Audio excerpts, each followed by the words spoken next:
fans realmente, montaron una plataforma en Facebook para presentar Beautiful Life para Eurovisión y tuvo muchísimo apoyo desde el principio, enseguida se unió muchísima gente. Esto nos hizo plantear pues, a la discográfica, ¿no? el presentar el tema, entonces bueno, apostamos por ello a saco y está, pues ya ves, resultando muy bien.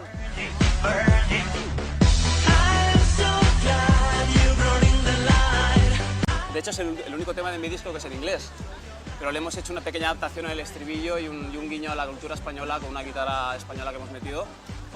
Pero bueno, ¿por qué no, no? Siempre hemos llevado temas en español y bueno, sería la primera vez que se envía un tema íntegramente en inglés o con gran parte en inglés. ¿Por qué no, no?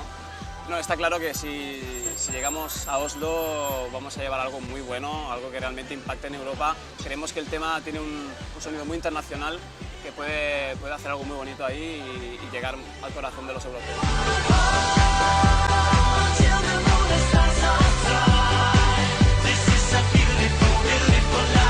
Pero yo creo que se están pasando un poco en ese sentido. Creo que deberían tirar por otros derroteros más que por estas cosas que en realidad no tienen tanta importancia, ¿no?